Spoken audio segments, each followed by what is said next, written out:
Hari ini aku mau cerita aja ya, dan mungkin relate dengan kondisi kalian. Jadi dikisahkan ada sebuah kapal besar gitu ya, yang mengangkut puluh ratus orang dari sebuah kota ke kota lain. Di tengah jalan kapal ini karam semuanya, wah berompatan. Tapi semuanya nggak selamat kecuali seorang pria yang berhasil berpegangan pada potongan kapal yang cukup besar. Dia bertahan dan terdampar di sebuah pulau. Pulaunya kosong, tapi nggak ada orang gitu ya, tapi pulaunya itu cukup subur, jadi banyak tanaman-tanaman dan buah-buahan gitu. Nah, pria ini membuat gubuk gitu ya, membuat gubuk untuk melindungi diri. Gimana caranya dia bertahan, bikin api, yang memetik buah dan lain sebagainya. Lalu dia bilang gitu ya pada Tuhan bahwa ya sudah, saya terima ya kondisi saya terpisah dengan keluarga saya, lalu saya harus bertahan hidup seperti ini, ya sudah, saya menjalani yang terbaik. Nah, pada suatu hari dia tuh merasa lagi tidur ya malam, terus dia ngerasa apa ini kok panas gitu, kok panas banget. Ternyata gubuknya itu kebakaran. Jadi di tengah malam, di tengah rasa rindunya pada keluarganya, gubuknya kebakar. Lalu dia lari sambil nangis dengan frustasi dan dia bilang, Tuhan, kenapa sih begitu berat dan pahit cobaan yang kamu berikan pada saya? Kamu pisahin aku dari keluarga aku, setengah mati aku mempertahankan nyawa yang kamu kasih.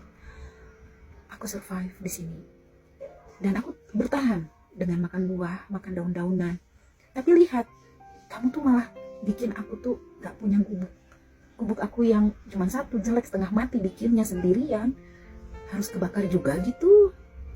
Di tengah tangisnya dia, kesal dan frustasinya, tahu-tahu ada yang nepuk pundak dia gitu. Dia kaget banget, loh kok ada orang. Terus dia tanya gitu, kamu siapa? Loh, saya ini itu loh, saya ini juga nelayan. Saya ngelihat, saya bawa kapal, saya nelayan, saya lihat di kejauhan ada api besar. Jadi saya pikir itu adalah sandi SOS dari api untuk minta tolong. Makanya saya segera mendekat. Pria itu terdiam dan akhirnya dia malu sekali ya pada dirinya, pada Tuhan, bahwa barusan dia menghujat gubuknya yang kebakar.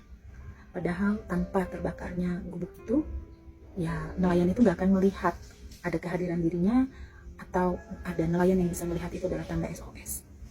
Akhirnya pria ini dievakuasi dan kembali pada keluarganya. Jadi kadang di tengah frustasi kita sering sekali terus bertanya, menyalahkan, atau merasa bingung ya, ini kenapa terjadi terus pada diri saya. Tapi selama kisahnya belum selesai, kita gak akan pernah tahu, jangan-jangan apa yang kita bilang kesusahan itu adalah jalan kebaikan yang sebetulnya Tuhan sedang kasih. Ya, tetap semangat ya.